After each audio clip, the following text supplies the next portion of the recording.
to St. Petersburg. You're in St. Petersburg. No, I'm up the street from you. I'm in Broward, but I do. No, but I mean, you go to the show in St. Pete. Yeah. Yeah, I started to sell my duplicates in St. Petersburg. Oh, okay, so awesome. I'm willing to have some more there when we do the next show. Yeah, okay. You know, and because there are some that I have 3 and 4 copies of, and some of my duplicates are not for sale, like my presidential stuff. I want to keep them all because I have variants that people haven't seen. Right. So how rare they are, I don't know. Right. But when I get something, it's because I've walked the whole show before it opened.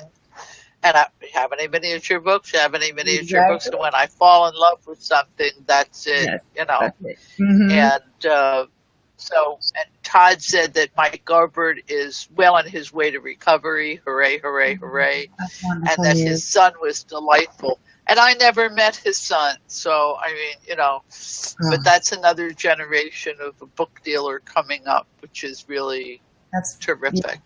Well, and if anybody you look well. How are you? Thank you. I am feeling stronger all the time. I absolutely am. And I was just going to remind the viewers that 2-3 weeks ago when we had Tom on, if they want to catch the miniature episode, there was lots of really great shelf time and talk time with Tom. And they can also catch the Bucks show that aired this morning if they want to hear the follow-up to how that miniature book society conclave went in Oakland, California. So, hello, Thorne. Hello, everybody. That bookclave. Okay. I wish I'd been able to go to that. Am I starting now with Gorey? Oh, I'd love to hear. Will you tell us about Gorey, Edie?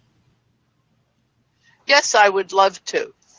Edward Gorey was an illustrator and a writer, and when Lindsay 2 weeks ago told me it was Rare Cat Day or Cat Lovers Day or something like that, I immediately thought of Edward Gorey because I have a T-shirt of his with a cat sitting on a stack of books saying so many books, so little time. Yeah. And another one that says read, read, read with cats around the book. So I went over and I looked at my collection, and sure enough, what came out that stood out to me was my Fig Bash. Now, this is an Edward Gorey Fig Bash. The hands have 3 little fingers. There's a head. And if you look at Gorey's alphabet books, you will see that they are illustrated with fig bashes, as are some of his other books. And when Steve and I took one of our trips up the East Coast, and we visited with Hank Spencer and Jim Visbach from Isaiah Thomas Books, and they knew Ed when he was alive and living in Cape Cod. So they had given me my Fig Bash. They have other Fig Bashes in their own personal collection. And I know it's an original Edward Gorey because they bought it from him.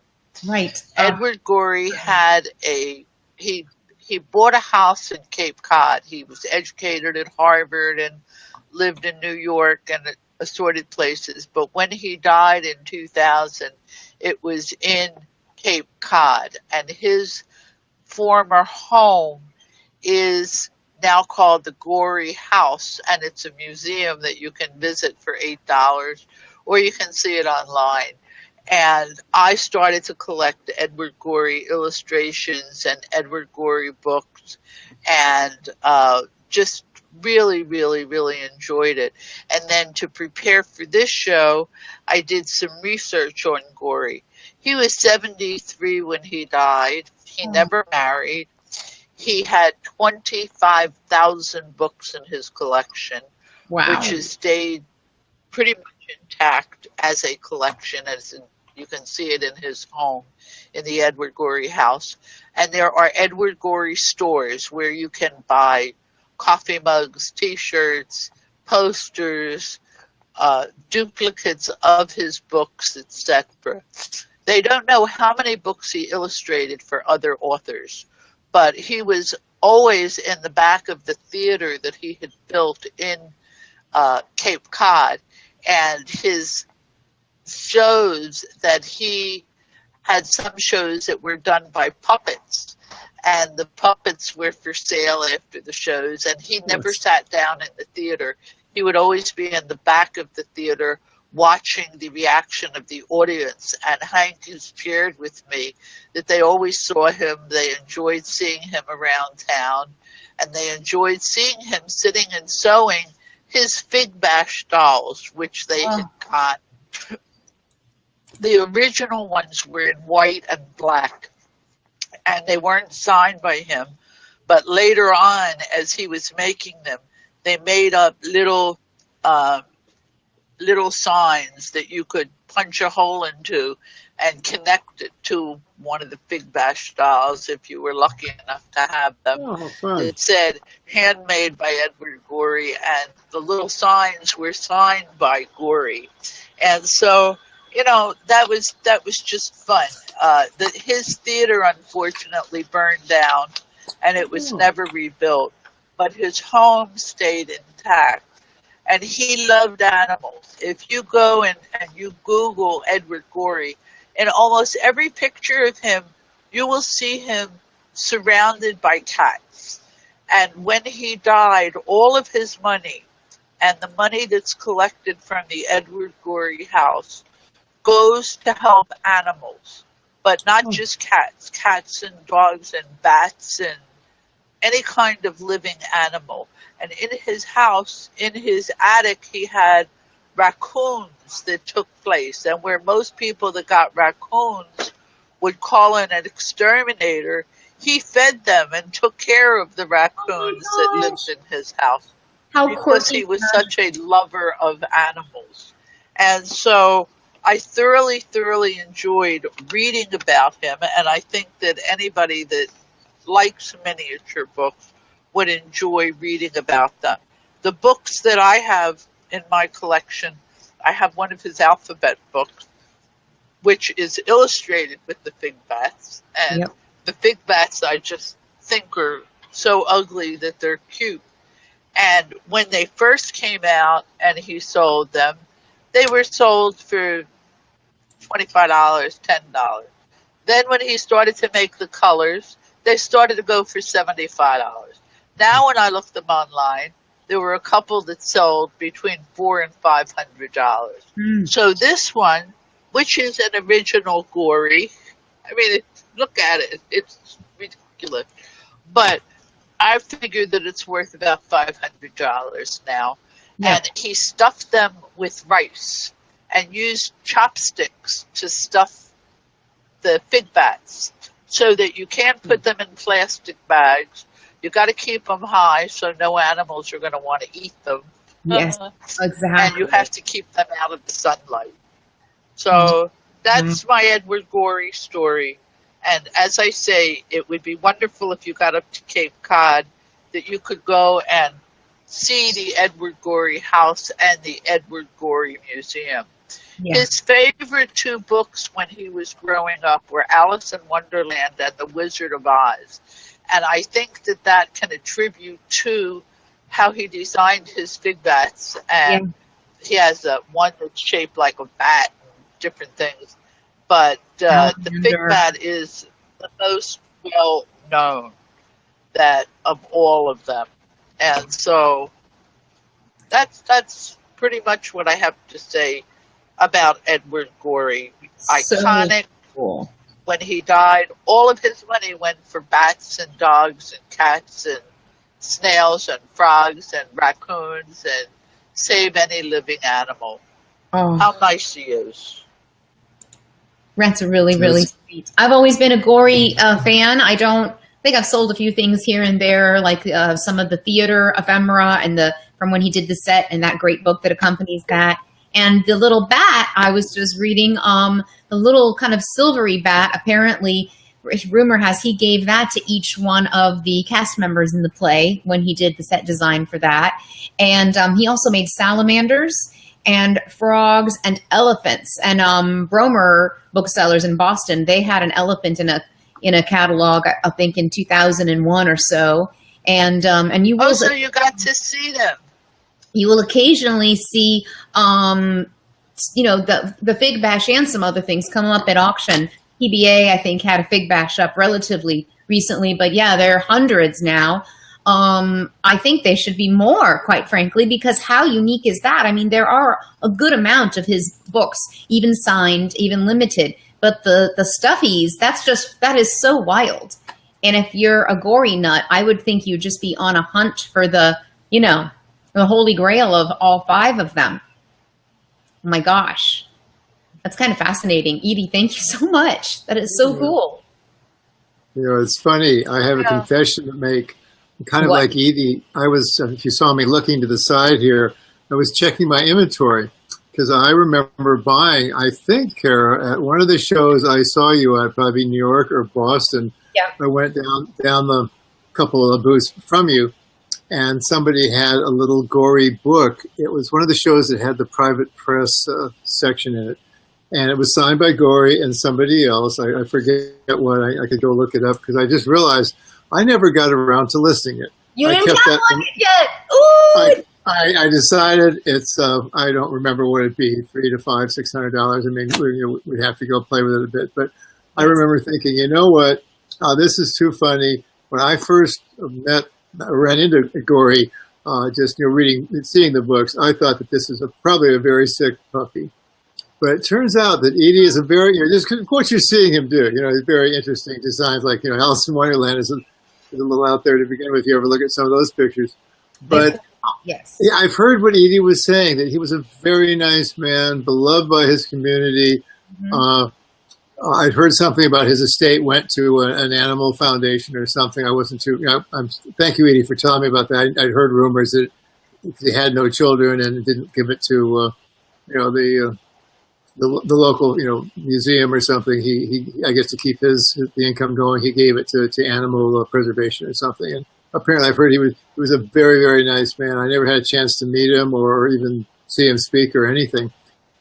But I just realized that I know exactly where that book is, and some of the books I think I don't know. You'll probably agree with me, Kara, that sometimes you get some things, and I know they're not our children. We are in the business, but sometimes you just kind of.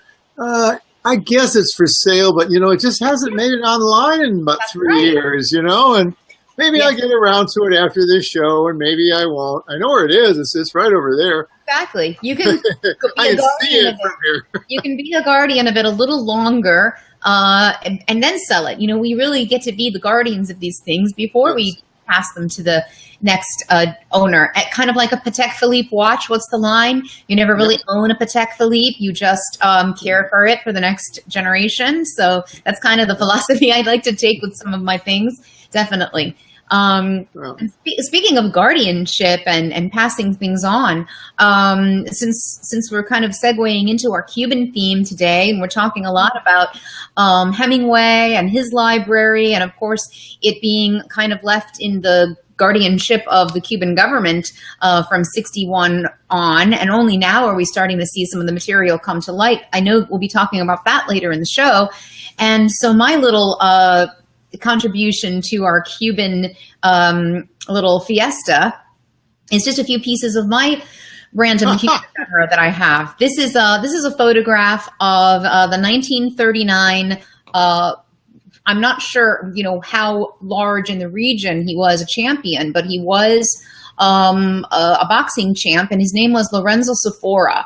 And he was actually a national champion at one point and a Golden Gloves winner with Kita Espinosa and Santiago Sosa. But he also did a lot of amateur club tournaments before he went, bigger on the national scene in pre-revolutionary Cuba. So I don't know when this shot is. I didn't research the statue to see, which one this was. But what I loved about it, and I bought it just for a few reasons, I loved the image. I love, vernacular photography, even though this is like an 8x10, not a snap. I couldn't get over this hat. It's a real trophy. They didn't make a paper mache trophy or, something really kind of colloquial for this prize. Oh. But the hat, that's just this, like a child's birthday party. And he's got his champion face on. He knows what he's doing there. He's like, this right here, that's right. That's mine. I just earned that. but that's a 1939 or so Cuban boxing champ photo. And of course, it was one of the biggest things, in Cuba in that generation and all over the country. But the Cuban competitors that were doing really great things on the national scene in Havana, they were big shots, Sure. And then I'm not sure. Well, I know what else I'm going to show you, but I'm leaving it a mystery until it pops up. And we probably have seen from all over the world. I'm sure you've seen these radio cards. And this is a Guantanamo Bay radio card. They all had a call number, like a channel, number. And just one of those things that comes in a pile of stuff. And when it has regional interest to me, I set it aside. So Guantanamo Bay, in a very different light in the 40s or so, with this beautiful little illustration of a palm tree, not the same today. And then this is a circular 1919 from Halsey Stewart and Co. And they were a New York guarantee trust company, but they were selling convertible bonds for Cuba Sugarcane Corp.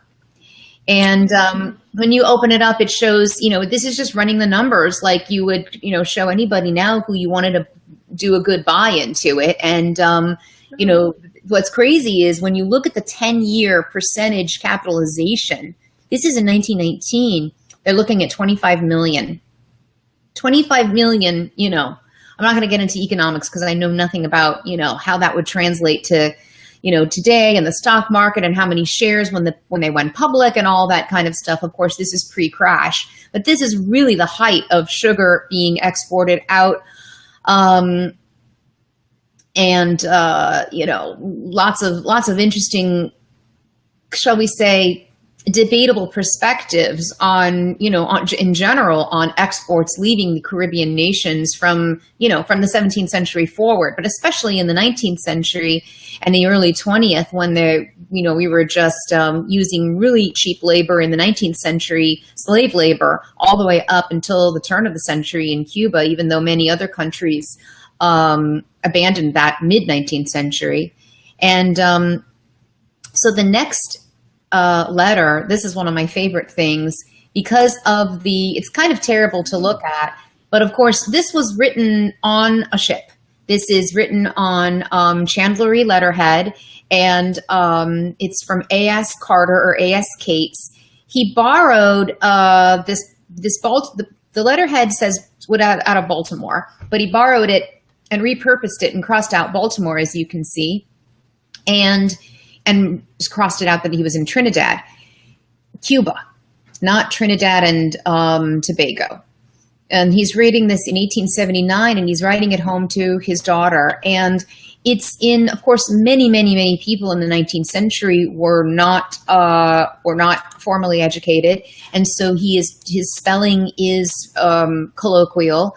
But I'll read a little bit of it, if I might. So it's a two-sided letter in this violet ink. It might have been violet ink, considering what was happening on those ships and the hard labor that these guys were engaged in. The damp stain on the side I actually enjoy, even though typically we don't want to see that in our paper or in our books.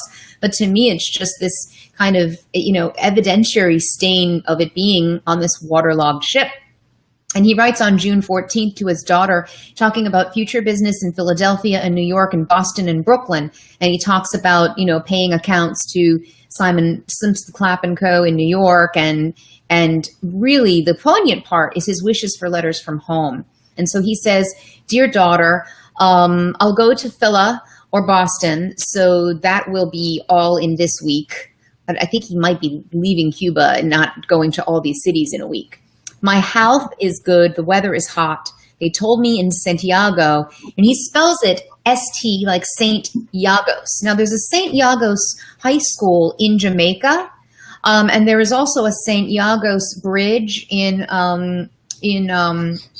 another area, but I'm pretty sure, based especially on the rest of his kind of colloquial misspelling, that was just him hearing Santiago being said and him writing it out as he understood it to be, which was Saint Iagos with a J.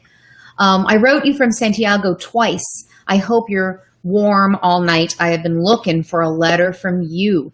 The commander told me any came from Santiago, he would send them to me. I want to hear from home. Remember me to Charles and Frank and the children and all. I hope your mother and niece are well. I don't hear from them often. I hope they will send me to Phila. This was a common abbreviation for Philadelphia in the 19th century, Phila. I don't want to go to Boston this time. I will have to come on to New York to settle up with Simpson Clapp and Co. I will write night today, I suppose it. This time I sent a draft of $400 to Simpson Chap from Santiago with 3 days from Santiago here. I am making a long voyage this time. Hope to see you soon and all the rest. I have had a hard time, a hard one this time I come. So he's been before. I think that he was probably doing sugar runs, and it was very profitable, of course. And they would, hire up a ship from a chandler's company with all the fittings and all the men, and they would take it down, make all their money, do what they could, bring it back. And when it's peak time to do this, I think they're just doing it as often as they can and as much as their body can take. But he says so kind of poignantly, I have had a hard one this time I come. You shall be glad when I get through the voyage. The mosquitoes and sandflies are so bad. Can't get much sleep. They're very thick here. From your father, A.S. Carter or A.S. Cates. And I was, so that's two-sided. And that's it for me as far as paper ephemera. But, it got me thinking about some of the things that I know our other hosts are going to be talking about. We have a rare opportunity to have our typical producer and kind of director of this great show, T. Allen. He's going to be talking about his very recent visit to Cuba and the Hemingway Library, and so much story and narrative and time capsules that are kind of trapped there and caught there. And it's like looking back in time, even when you go today, as I understand it from friends that have gone and seeing, photojournalists' experiences. And so I can't wait to hear what T will regale us with. Kara, it was absolutely dream come true. I'm hearing a huge echo. Yeah. I don't know if everybody else is or not, but I'm hearing a huge echo. Make it better. It was. We went in January. Okay. My wife Nikki and I and some friends of ours went, and on one afternoon we had the opportunity to go out to Hemingway's home, which is about 15 miles from downtown Havana.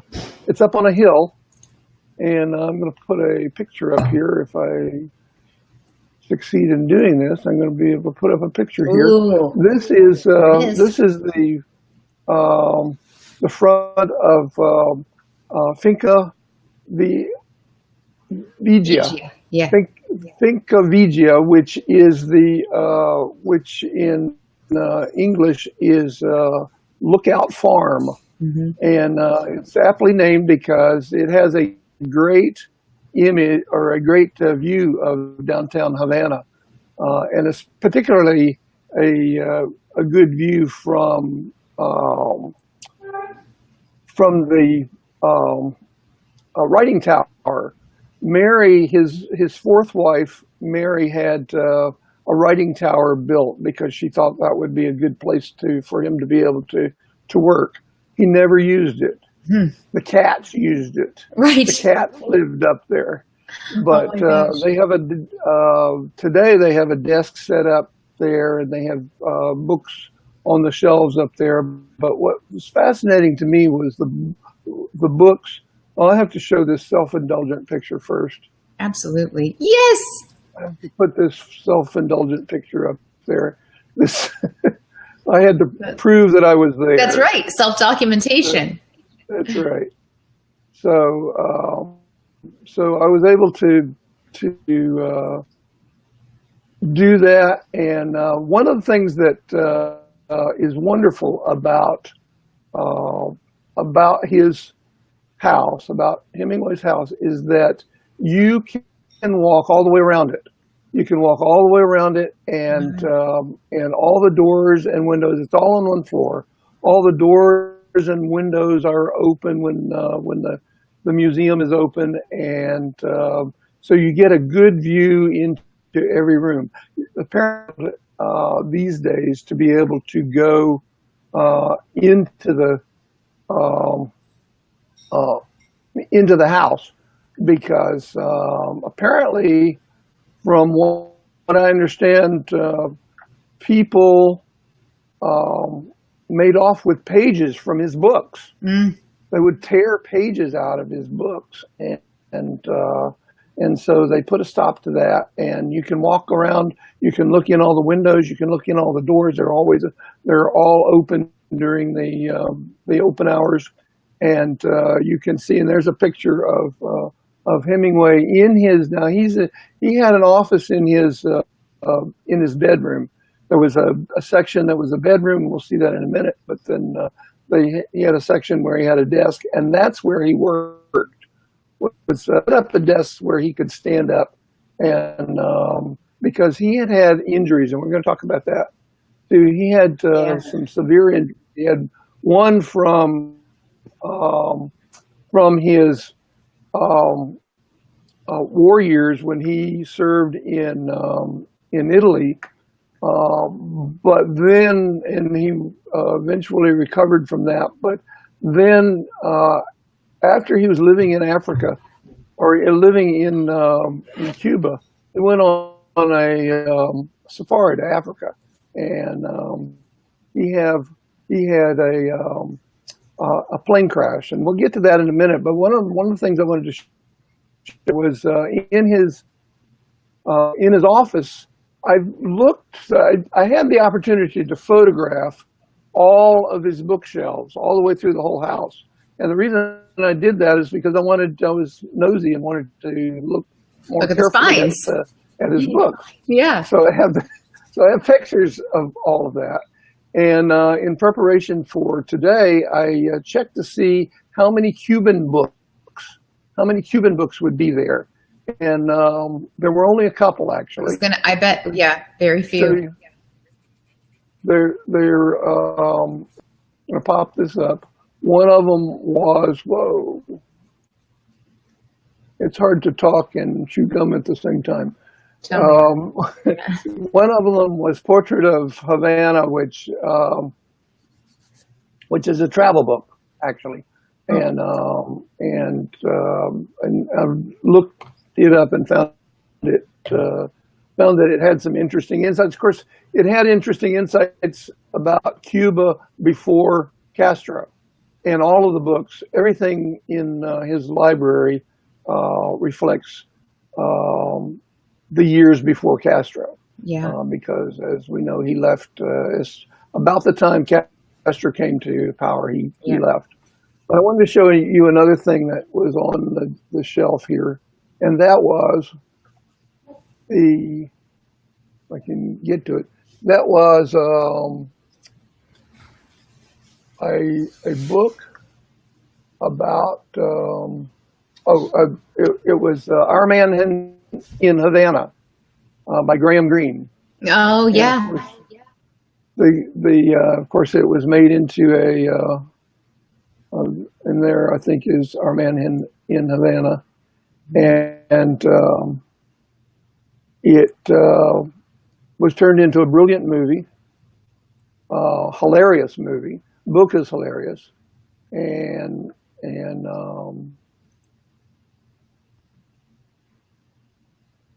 this is Hemingway's bedroom, and you'll notice that on the bed they have a couple of newspapers, and I looked closely at the newspapers, and they are about the crash in Africa. Yeah. He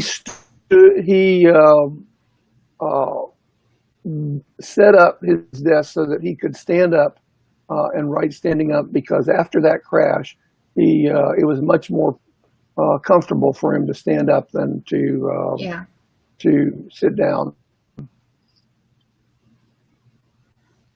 I want to move from there to, this is the bookshelf by his bed. And if you look up on the top of the bookshelf, there is the typewriter. There were several typewriters all around his house, of course, but this particular one, we were told this is what he wrote Old Man and the Sea on. And of course, Old Man and the Sea is set in Cuba. But I wanted to show you very quickly some of the books that he had on his shelf, and they range from being contemporary histories, contemporary at that time, to some interesting fiction. But the one that interested me the most was a book called, I don't know if you can see it there, a book called Battle Hymn of China. And Battle Hymn of China, it turns out, was written by a spy. Oh. It was written by a woman who was a spy not only for communist China, and her name is Agnes Smedley. And she apparently became quite a famous spy, and after, certainly not in her lifetime, but later she became a spy for China, for communist China. She lived in China for a long time. She also spied for the Indian independence movement, and also for Russia. Whoa! She was a communist. She was a professional spy. I mean, she was doing it. She was. Yeah. She was. Wow. And she eventually ended up in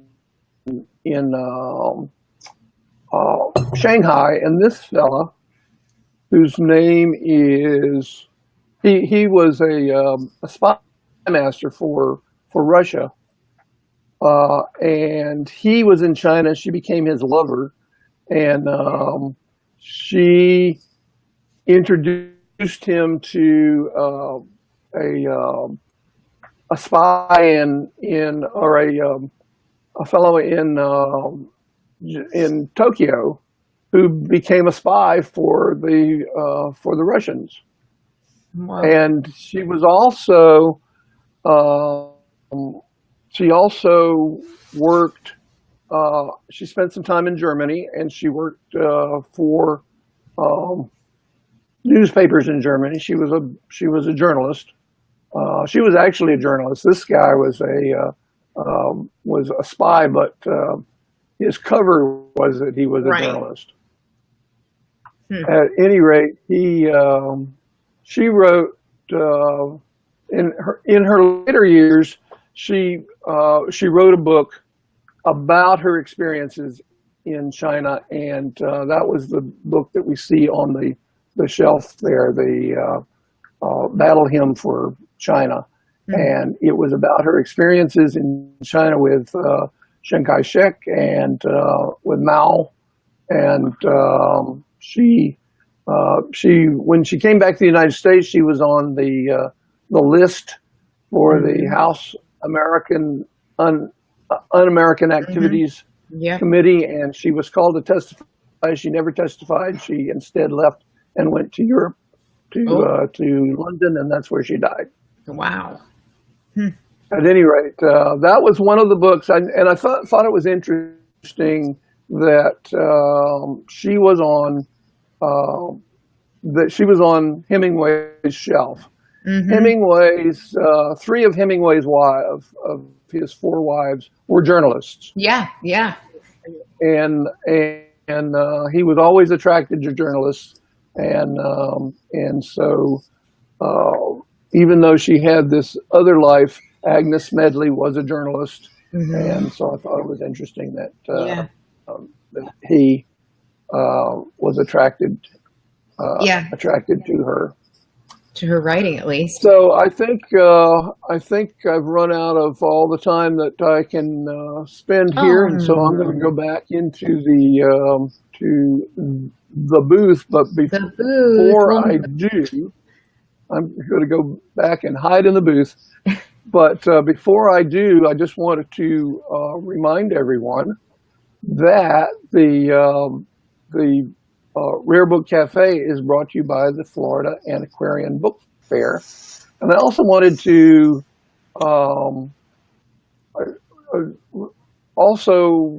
to remind everyone that the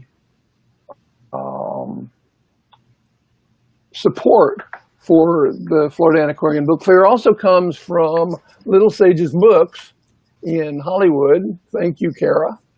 For Liberty Books in Palm Beach Gardens. As time goes by in Marion, Alabama, Quill and Brush in Dickerson, Maryland, Lighthouse Books in ABAA in St. Petersburg, Florida, the Ridge Books in Calhoun, Georgia, a Book-a-Brack in Miami Beach, and Henry Bemis Books in Charlotte, North Carolina. Well, that would be our very own Steve, Lauren, Lindsay, and me. That would. So thank you all for your support. And I'm going to slide off back into the booth, and I see Steven coming here. Hi, Steven. Hey, hey, Kara. Hi. Welcome to the Rare Book Cafe, and you guys just carry on, and I will all right. get another cup of coffee and see you guys later. See you on the flip side. Wow, I thought he was going to tell us about. I was reading up so much about Hemingway's injuries today that I thought we were going to get to dig into that a little bit. Well, he really had quite the. He was quite a quite the man. He lived quite the life, and he had a lot of injuries to prove it.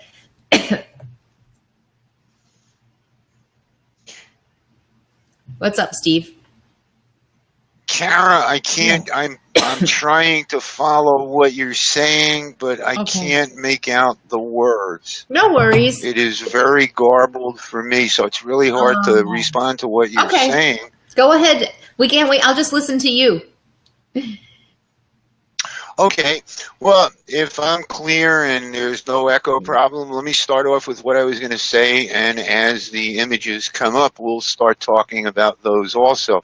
What we are going to cover today is an overview of what is collectible, what people are looking for, what people have found in the market of Cuban collectability.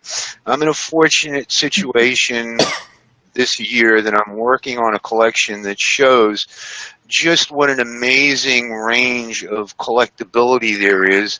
While it would be hard to be a completist of all things Cuba, the gentleman whose collection that we're going to be looking at and talking about today is Ramiro Casanes, and he donated this collection to FIU. When we talk about a completist, we know that it's somebody that's trying to collect every book by an author in any language. But the task of trying to collect anything in pre-Castro Cuba that he could lay his hands on was a lifelong challenge. Most of the book dealers, if not all of us in Florida, going back about 30 years ago when the collectability started to really take off, have probably contributed to his collection, whether it be the maps, the paintings, the books, the signed literature, any one of numerous things that we're going to show you images of. And as the images come up, I can narrate it. But as talking about what it is today, I guess the only way to learn the history is to start from the beginning. In the third year of Miami Book Fair, which we put it about 25 to 30 years ago, that's the first Miami Book Fair that we did. What we noticed at that subsequent fair, any of the Florida Antiquarian book fairs, or other fairs that came up at that time, there were two others at the time. It was Book Fest of the Palm Beaches and Books on the Beach. If you brought a collapsible display case, a collapsible bookshelf full of material related to Cuba to a show, chances are at the end of the show that shelf would be empty. So there's always been a strong market. The core of it started here, obviously, because of, you know, the exile movement and people wanting to reconnect with their past. From the 90s up until about the mid-2000s, it was very easy to sell. People were going after it. You could never bring enough to a show. People were always starting to collect it and look for other things. And then as time went on, I guess as the generations became more assimilated, if that's the word, or less interested in their own culture, there was a period where at that point you couldn't sell anything related to Cuba. What I'm seeing now is there's somewhat of a resurgence of it. And people are looking to, I guess they're old enough now to recognize that, you know, while they came over here, it's time to start educating themselves and collecting things from the historical past of Cuba. And with that said, if we can get some images up, I can tell you about some of the things. And if you are looking to collect Cuba material and it's a fresh thought in your mind, then some of the things that we're going to show you here, they're not all totally unique where they're one of a kind. There's many, many of them in multiples out there that you might find.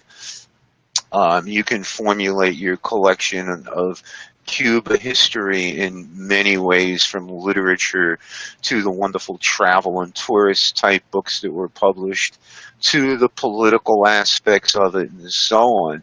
I see a resurgence in it, and especially with what's going on at FIU and all the other universities. The Cuba departments at FIU, at Miami University, are just amazing places if you are looking to do research on the subject matter. So if we can get an image up.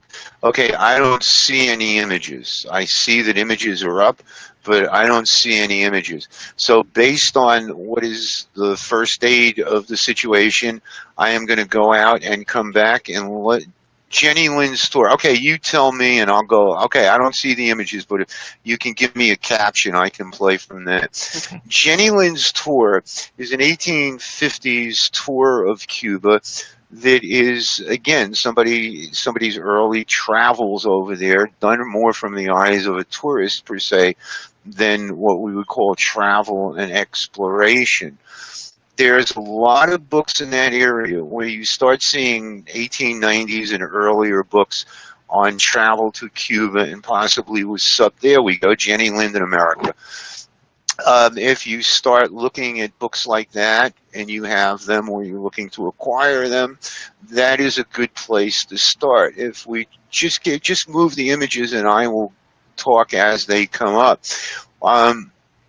One of the areas in that is the tourist information as done from the eyes of a tourist.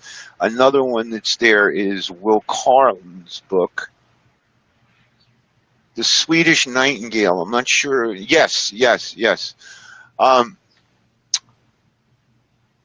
The tourist type book is very collectible.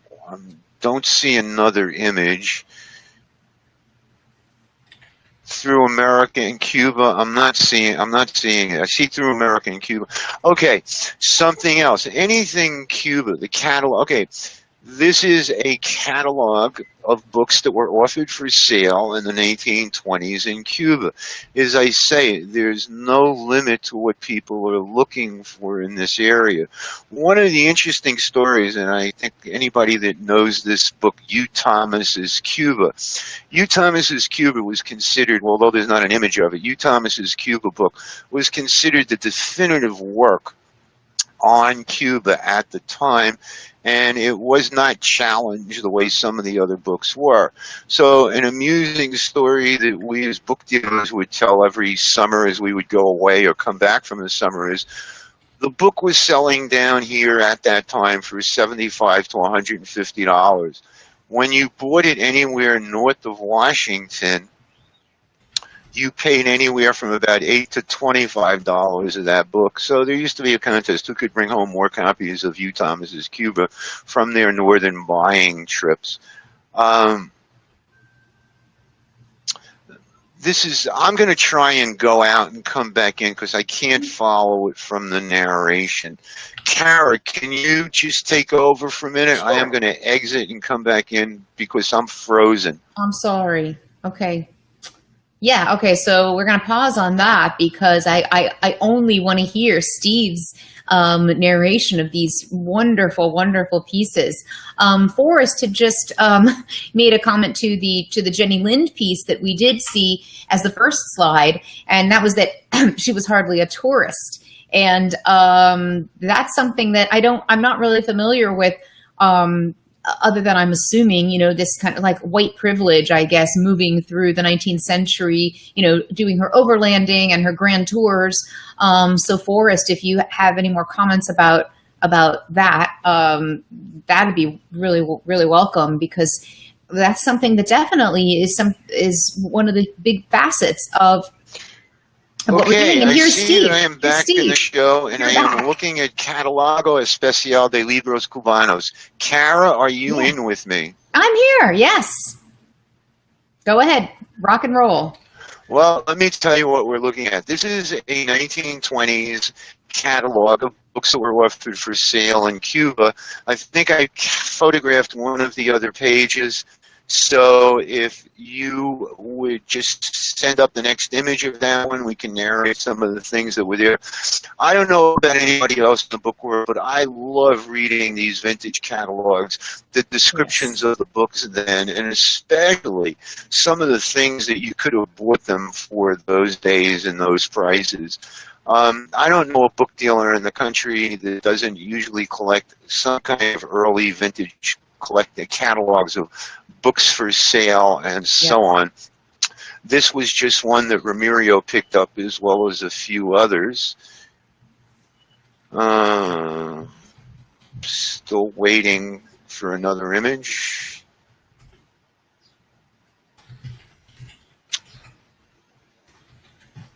I am going to try and go out and come back again. I'm happy to type. I'm happy to type them out here, but okay, we'll wait for Steve for one more second. And if you can tilt your head, you guys, you get a little chair yoga. If you turn your head to see this image, which is in landscape mode, not portrait, we get a sneak peek before Steve does, which is kind of ironic. It's The Art of Revolution, Castro's Cuba, 59 to 70. And so he'll be talking about that as soon as he pops back in. Forrest has answered the question. If you're watching, you can see that in the comments, she was, of course, I kind of knew that she was this 19th century soprano, but the nature of her existence is kind of a Victorian Lady Gaga, if you will. And here you go, Steve. We're here. We are here. And can you see the book? The Art of Revolution, Castro's Cuba, 59 to 70. Awesome. That looked like it had an introduction by Stephen Sontag. And this next piece, oh, this looks wonderful. Steve, I hope you can see this because this looks great. Partido Conservador Nacional. This looks like a piece of ephemera for Dr. Jose Ramon Villaverde, who was he was a candidate for representative. And it's just like a, votes for Dewey type of thing. We see that, of course, in all politics, but how fabulous to have a piece of ephemera. I don't know if this is a circular or a broadside. What's interesting is, consider where this paper has been. Of course, it's in the collection of a dealer in the United States now, because Steve is doing an appraisal of this group of material. But look at this foxing, whether it's Florida or Cuba. Neither of the climates are easy on 19th century paper. We do see a lot of foxing in our material, especially that material that would have been on the island. Hey, Steve. Hey, Kara. It's a pleasure to be back, and I think we're all on the same page now. I think the computer gods must hate me. I don't know what to say about that. Well, are there such a thing as computer gods? We're going to have to light a candle. Yeah, Deus Ex Machina. Yeah. So what's up now? I think this is the coolest thing. What the picture up now, can you see it? Yes, I'm on the. I see you. I see an image. I think we're all in harmony. Great. What this is part of the political memorabilia that Ramiro Casanes has put together. When you look at some of these are some of the older ones, but simpler ones. Have any of the color ones come up yet? No. As I say, I've missed some of it. Have you? No. Okay, so Alan, if you could just give us another image or a couple of images, I'll show 2 or 3 images and we'll kind of narrate them. Not only did this man collect the posters, but there is a series of glass negatives that he collected that made the posters. It was just it's an amazing collection. If you can see some of the next posters, the artwork on it, and again, all this is pre-Castro Cuba. And there we go. There's some of the glass. What you see now here, I'm not getting the glass negative, okay? But if you can see the glass negatives, they are just amazing. I have sat there and stared at some of them, just the amazing detail that's in them, and again, the historic value. I would only imagine there's a handful of those in terms of glass negative, and their rarity is quite scarce. Especially, so that's another area in... That's another area in political, in terms of what people are collecting in Cuban history. If we can run through some of the other ones, I am still stuck with Partido Conservador Nacional, Dr. Jose Ramon Villaverde. That's a couple slides. Yeah. Yeah, okay, well, that's where I am. So. Okay. Let me just kind of freelance a little bit because I know what the images are. So what is it that people are collecting? If you are starting out and you're looking, maybe you're going to come to Florida to the Rare Book Show this year in April at the Coliseum, and you've got some Cuban material because we are starting to look for it. What are the things that you might want to bring? Well, they are things like you've seen here. They could be anything from what I like to call the tourist information magazines that are a combination of art, that are a combination of pictures of old hotel casinos and other things that are just so beautiful and so nostalgic. The collection is full of those. Not only that, this man, when I say he was a completist, he was... Later on, we're going to see some shoe heel samples that were made in Cuba by a very well-known Cuban leather shoe store. But he also collected casino chips, which are in there. Now, I will tell you, there is a strong market, and it's not just the people that are collecting Cuban history when it comes to casino chips. Florida casino chips, books have been written about them. Movie posters, yes. I have had the pleasure of going through some of the most beautiful vintage movie posters and lobby cards. Every once in a while, as an appraiser, you get into a dilemma mentally. And you say to yourself, wow, I wish I could be buying that instead of appraising it. Exactly. And one of the things that has come up, it's come up in this collection. My favorite 2 movies on Miami Beach are Frank Sinatra's A Hole in the Head and any of the Tony Rome ones. Well, there were complete lobby card sets for A Hole in the Head. And I was just busting nostalgia over that. This man collected just some amazing things. What other images are up there? I am looking at Los Hijos del Something. Okay, no, we saw a lot of the political posters and then the glass slides for those, and we saw some of the collection of just the votes for Villaverde, etc. Now we're actually at the poker chips. And we saw some of those larger scale movie posters. We've moved into more of the popular culture and out of political. The chips are fabulous. I know you were talking. I heard some of you, how you were talking about the letter. There's a lot of literature in this collection, very heavy in poetry. And one of the beautiful things about this, and I say this for anybody that's looking to do research either on poetry or vintage Cuban signatures, there are a lot of very well-known and semi-obscure in the same breath Cuban poets in this collection, where the material is not just in the original wrappers bound in something, but it's also heavily signed and inscribed with some beautiful sentiments and things like that. And I think some of these handwriting samples are probably scarce enough where certain people might want to have them on record for the sake of verification and slant and all that other stuff that we do when we try and line up a signature.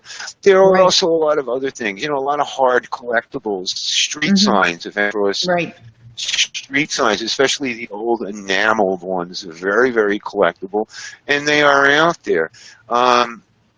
What other things were in the collection? There were all kinds of medallions. I'd like to tell you a funny. One of the things that has a tremendous following historically in the Miami area is La Carita Caridad. That's the statue that is in a shrine right now. It is on the high school property of LaSalle High School. That's where the shrine is in Coconut Grove. And they say that when the Castro government is finally overthrown, the shrine will turn around and face Cuba. The shrine is an old shrine. We were very fortunate years ago, and it's funny that Ramiro did not buy this from us at the time, but we were very fortunate enough to walk into a house where we bought hundreds and hundreds of books on the history of Cuba at the time. But there were medallions. When you go to the shrines in Mexico and any country, they give you these medallions as souvenirs. Well, back in the early days of these shrines, especially La Carita Caridad, every year they came out with another one. In the beginning, they were made out of celluloid and other materials, and we had a collection of 114 of them that went for thousands and thousands of dollars at a Miami auction, which was very interesting in itself. So if you see any of these old religious medallions from the early Cuban shrines, there is a very, very good market for them. They are collectible, and of course the historic importance of them goes without saying. Belt buckles. Let me tell you one thing about a lot of Cuban memorabilia: beer companies and cigarette companies. The trade cards, the Cuban tobacco trade cards, there are albums of them there, and some of the ones that they did just for Cuba were quite unique. You're looking at, in the center, it's an old ID badge. There are medallions and tokens there from anything. I'm not sure if that's the one where the Hemingway medallion is in one of those collections. I don't think so. There are religious shrines, work identification. He even collected key tags from hotel rooms and plants that were producing electricity and things. As I said, the man was a completist. And if he's alive today, but he's having some problems, I think he would still be at the book fair buying stuff today if Ramiro were allowed to. For those of you who might be picking up on this a little late in the program, this collection is available for research and study at Florida International University. One of the things that I took a group shot of that I think everybody should really pay attention to is the magazines Bohemia and Cartales. If you see those, they are works of art in their own. And I am seeing that we are still on the medallions in Kara's Frozen. Would somebody send me an instant message? Or Kara? Yes. The Art of the Revolution, Castro's Cuba. Well, that's what I wanted to introduce the political posters with. I was trying to be a little creative there earlier. The trade cards and so on we've spoken about. If you ever have questioned the collecting of Cuban memorabilia, what we are seeing now is the postcards. Well, Deltology. I don't have to say much about that. Some of the postcards in this collection, though, are quite unique. Like in Miami Beach, there's a handful of postcards that are quite rare. Some of the ones in this collection fall under that Rarity 4 and Rarity 5 ratings in Deltology. And I am looking at cabinet photos too. One of the most interesting items that catches my eye in this collection, and again, the historic preservation, what a coup for the university to have this. Absolutely. The telegraph service, go ahead. I was just saying, yes, it's an amazing treasure for them. Yeah. The telegraph service started there, and they have the documentation, the photograph, and the badge from the actual 59th person in Cuba to become an official telegraph carrier. I am looking at the time, and I'm saying I see we are close to that time of day. I want to thank everybody for joining us today in the Rare Book Cafe. Remember that the Rare Book Cafe is brought to you by the Florida Antiquarian Book Fair. We are going to be at the Coliseum April 20th, 21st, and 22nd. We hope everybody that's listening to this will join us there. It's a tremendous event. It's a place to learn, to meet people, greet people. If you are new to the wonderful world of rare books, we would love to see you there. If you are a dealer and you're looking for a place to exhibit because the Georgia Fair was canceled, it would be a pleasure to have you there. While the Rochester Book Fair might be the oldest in the country, I think we're number 2 or 3, and with over 100 dealers, it is definitely book-selling paradise. It's awesome. Kara, what are you doing for the rest of the weekend here? Well, speaking of Miami, it's Bird Road is seeing quite a little resurgence in their art community. Right around the Tropical Acres Park there on Bird Road. They are building a new cultural center soon, and so they're starting to have monthly open house for galleries. And dear friends that are artists have a brand new warehouse gallery, so I'm going to go down and spend a little time with them. It's not quite Wynwood yet, but it's really starting to get a little traction, and it has a great little vibe. You know, Miami's starting to get on the map with local artists and the art scene, and so it won't be books, but it'll be fine art, and that's always really fun for me. I need to